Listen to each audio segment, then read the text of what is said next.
안녕하세요. 역사 돋보기입니다. 1953년 6.25 한국전쟁이 끝이 나고 벌써 70년이 다 되어갑니다. 70년 사이 전쟁은 없었지만 전투와 북한 도발은 늘 있어 왔답니다. 작은 것까지 합치면 셀 수도 없는데요. 이 70년 사이 북한 도발엔 어떤 것들이 있었는지 큼지막한 사건들만 정리해보겠습니다. 우선 한국전쟁 이후 북한 도발사에서 굉장히 심각했던 연도가 있습니다. 1968년입니다. 여러분이 잘 알고 계실 이 북한 무장공비 김신조 일당이 청와대를 습격했을 때가 1968년입니다. 우리 쪽도 마찬가지이긴 하겠지만 전쟁이 끝이 나고도 북한이나 남한이나 서로가 서로에게 몰래 간첩들을 파견을 했었겠죠? 그러나 이 무장한 간첩들이 한 국가의 원수가 있는 청와대 바로 뒤까지 내려와서 대통령을 암살하려고 했던 것은 사안이 대단히 심각하죠. 당시 김신조 일당은 총 31명이었으며 리더 김신조의 자백 그대로 인용하자면 박정희의 모가지를 따라왔다는 겁니다.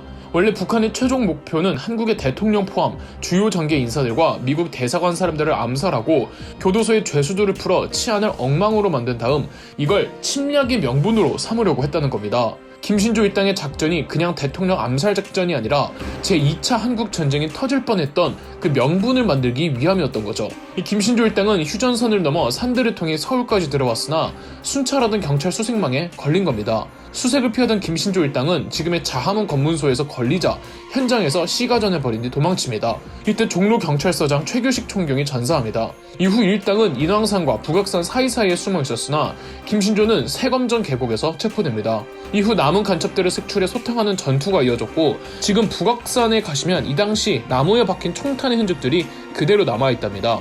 1월 21일 새벽에 사건은 마무리가 되었고 김신조 일행 31명 중 김신조는 체포, 1명은 도주, 나머지 29명은 전원 사살합니다.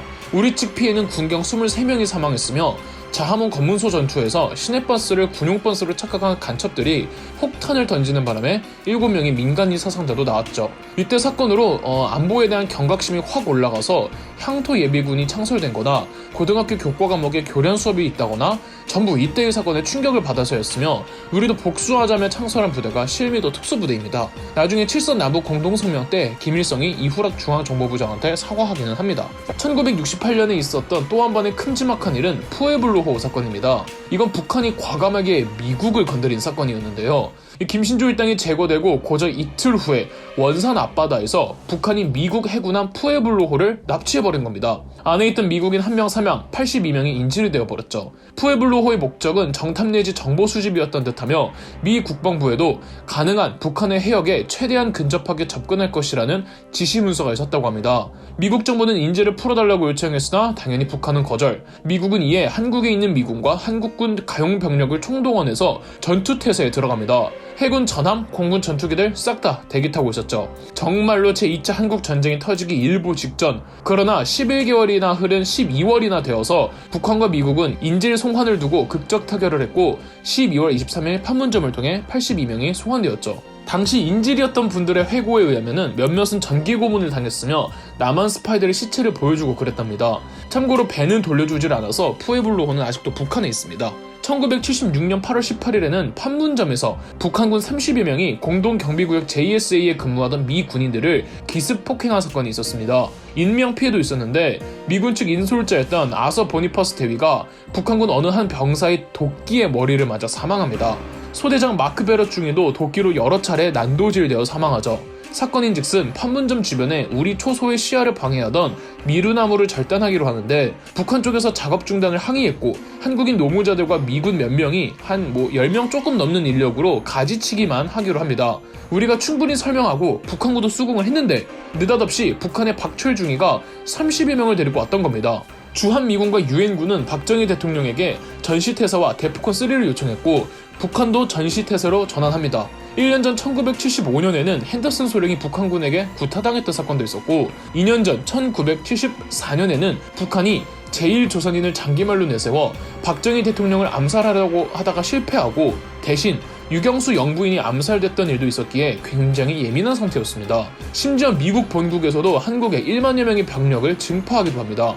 단 소련과 중국도 북한 편을 들어주지 않는 바람에 북한은 그냥 조용조용 센 척만 하고 아무런 조치를 취하지 못한 채 사태는 유야무야 끝이 납니다. 그 문제의 미루나무는 박물관에 전시 중이죠.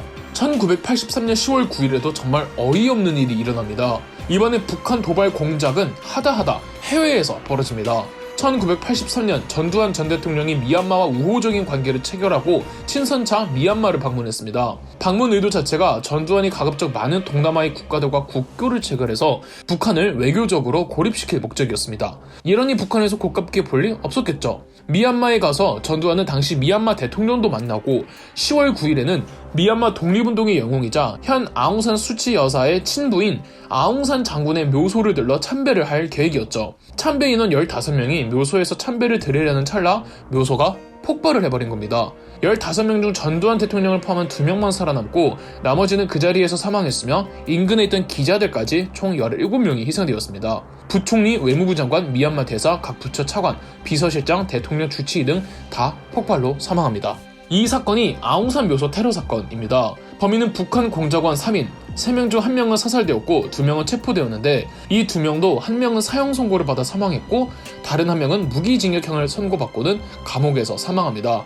어이가 없는 건 지들이 한 짓이 쪽팔리는 건 아는 건지 이런 국제적 만행을 북한이 했다고 스스로 시인할 수가 없어서 추후 미얀마와 북한 사이가 좋아졌을 때 감옥 안에 있던 공작원에 대해 북한이 북한 국민이라고 인정을 안 해서 귀국이 안 됐던 겁니다. 국내 여론은 급격하게 안 좋아지지만 미국이 전두환을 말리려고 했고 전두환도 딱히 보복을 할 생각이 없다며 군부를 오히려 더 달래기도 했죠. 이로부터 4년 후였던 1987년 11월 29일에도 정말 천인공노할 일이 벌어지는데요. 이라크의 바그다드에서 태국을 경유해 김포공항으로 향하던 대한항공 858편 보잉 707이 항공 중 미얀마 근해에서 공중 폭파되어 버린 일이 있었습니다.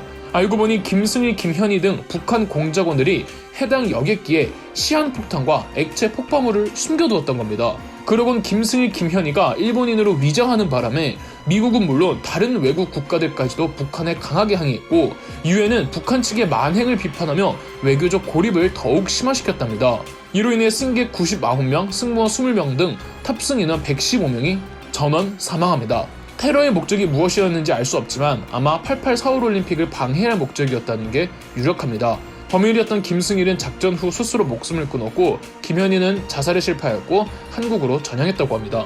90년대 후반에서 2000년대에 들어서면 북한 도발의 형태가 살짝 달라집니다. 이전까지는 공작원들을 투입한 암살, 테러 등이 중점적이었다면 2000년대부터는 군사적 도발을 해오죠. 아마 북한의 주인이 1994년 김일성의 죽음으로 김정일로 전환되었던 상황이라 이유가 있지 않을까 합니다. 물론 김일성 말년은 김정일이 대리청정을 하는 느낌이었지만 그래도 김일성이 있는 마당에 김정일이 모든 걸 다 멋대로 할 수는 없었지만 90년대 후반부터는 김정일이 유일한 독재자였으니까요. 이래서 1999년 6월 15일에 일어났던 제1연평해전은 국민들에게 큰 충격이 아닐 수 없었습니다. 제1연평해전에서는 북한군이 우리 영해에 침범하면서 먼저 도발을 걸어왔으나 대한민국 해군이 큰 승리를 거두었습니다. 우리 측은 7명이 부상당하고 고속정 2척이 파손되었으나 북한 측은 20명 사망, 30명 부상, 2척 침몰, 3척 파손 등의 큰 피해를 봤죠. 이에 대한 보복으로 2002년 6월 29일 한일 월드컵의 열기가 한창이던 당시 북한군이 다시 한번 도발을 해오며 제2연평해전이 터졌습니다. 아마 월드컵 시즌과 일부러 맞춘 듯합니다. 이번에도 한국 해군이 북한군에게 더 큰 피해를 주면서 승리했지만 지난번 제1연평해전에 비해 6명의 전사자가 나오는 등 피해가 컸습니다. 제1연평해전 때 대승을 거두면서 교전 수칙에 대한 피드백과 수정이 오가지를 못했고 이것이 제2연평해전에서 한국군이 피해를 본 이유라고 전문가들은 꼽고 있습니다. 2009년에는 또 북한 해군이 NLL을 침범해오고는 몇 번의 경고를 무시하자 대청도 인근에서 교전이 발생했고 다행히 우리 측 피해는 전혀 없었고 북한에서 10여 명의 사상자가 나오면서 한국군의 승리로 끝이 납니다.